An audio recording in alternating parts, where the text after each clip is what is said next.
Hello. So, what I can't speak. What I'm doing here is trying to get this satellite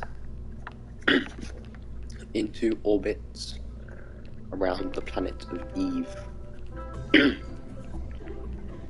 This will act as a relay satellite to get these science I will get from the Eve rover back to Kerbin, where it's useful.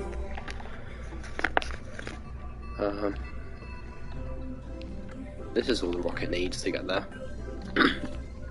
Need around. Oh, I can't speak. Fucking hell. All I need to get into orbit of I can't speak. Fucking hell. Yeah, all I need, I think, to get into orbit of Eve, or Kerbin, I mean, is 2,100 meters a second of delta V, which is everything in this green highlighted. As you can see right here, 2,500 meters a second, well, 2,558, but same thing. So there should be it should give me a little bit of wiggle room. And then once I'm in orbit, I just jettison it with this piece here. So that'll be gone. As well as the fairing that I'll move to that happen. And this cheetah engine will ignite. And that, I think, that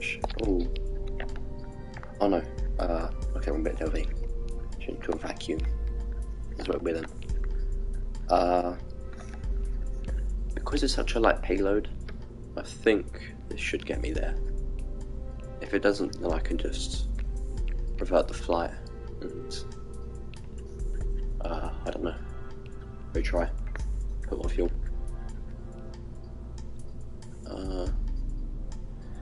This ain't gonna be coming back. I think that'll be enough. I think it will just be enough.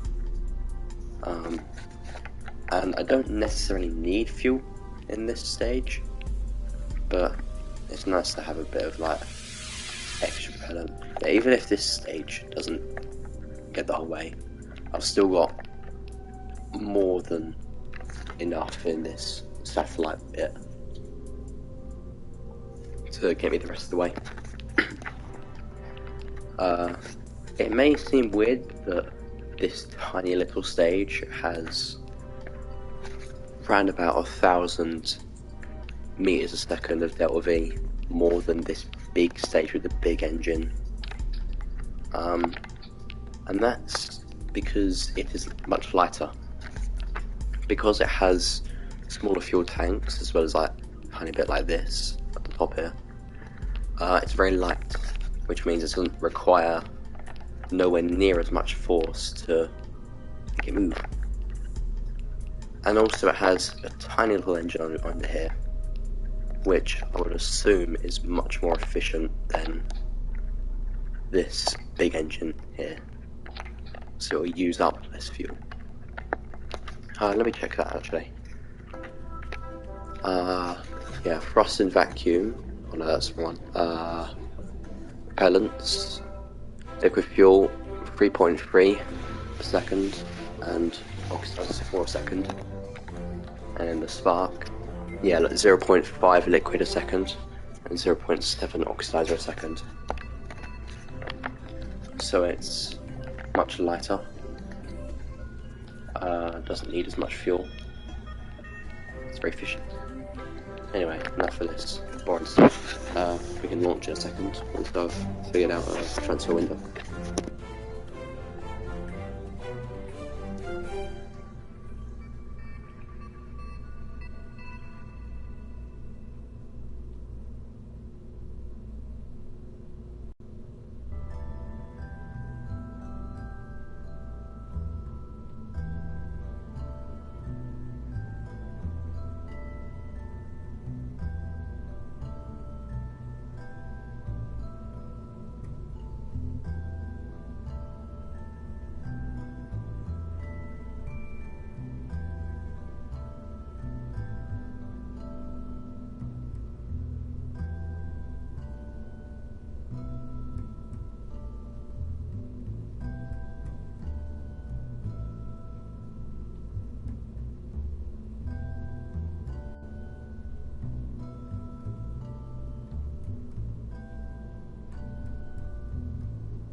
Okay, what we do to find a transfer window, because we can't just launch in this state.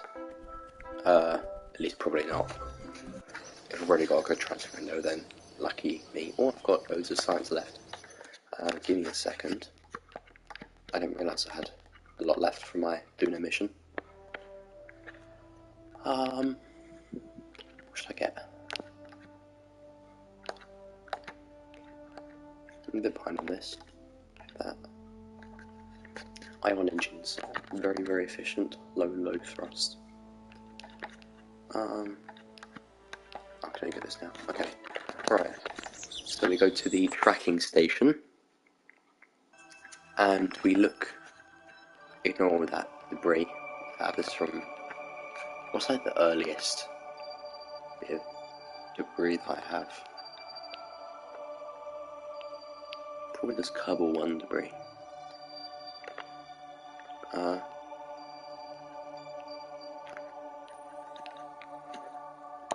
Yeah, I think this was my last ever rocket that I intended to send to, like, suborbital. Just some things. So I'm getting sidetracked. Yeah, so we turn off debris. That's the lander can from my Luna mission. Never mind that, we'll turn that off. Turn off flags and that so I don't get distracted again. Focus on the sun.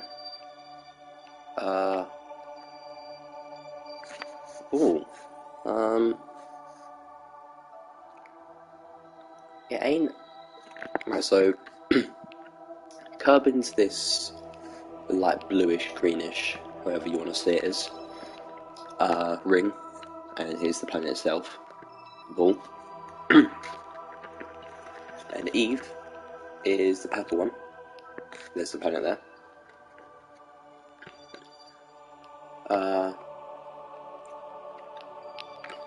It's very close to being a decent trajectory, or like rendezvous, but I think Eve might be a little bit too close. So I'm gonna let the planets move, speed up time, so that Eve is, I think it's 55 degrees, 54 degrees. Because what I've learned from this, from watching enough Matt Lown videos, is that what we do is, if you're going to Eve from Kerbin, you draw a line from Kerbin to the sun to Eve, and I think it's supposed to make like a 54 degrees angle or something, if Eve is behind Kerbin. And that's the optimal trajectory. Don't take my word for it, because I could be wrong. It could be like 60 or something like that. If it's that much off, it won't be very substantial, but if you want the best place to find out that kind of thing, watch Matt Lown's what's it called? I think it was like Matt Lown Aerospace, the second one. Or the first one, I guess, but I've been watching the second one. And just watch his, like, Gilly mission. Because Gilly is a moon of Eve. And that's the first time that me and him went to Eve. But anyway, we are getting close to a transfer window. From this point here, so it's being flat and that, I'd want Eve to be around here, roughly,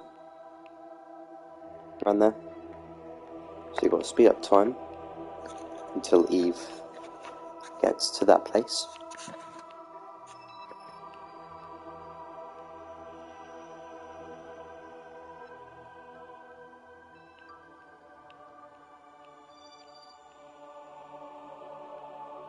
Is it there?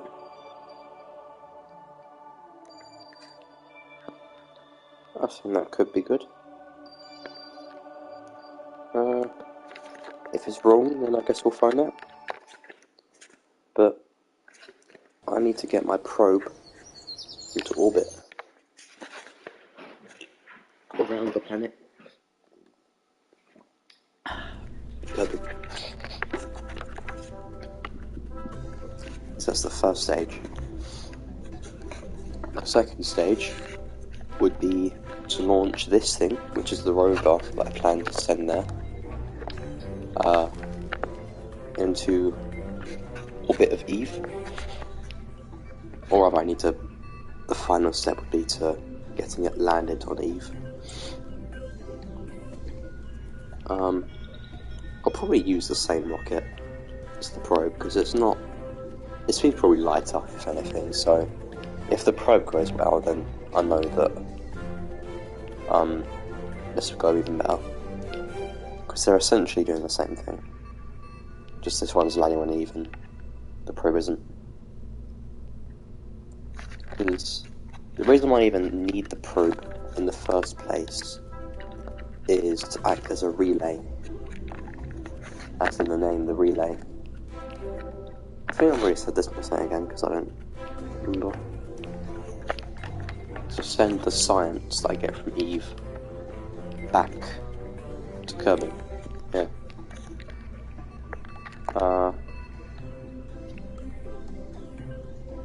Yeah.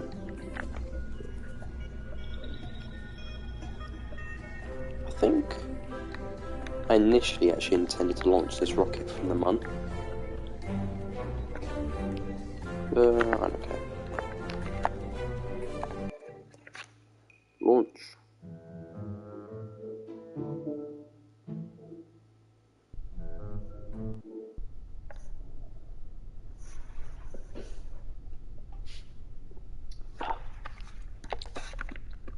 Alright, so we do our countdown. 3, 2, 1, go. Oh, and it's sideways. Love that.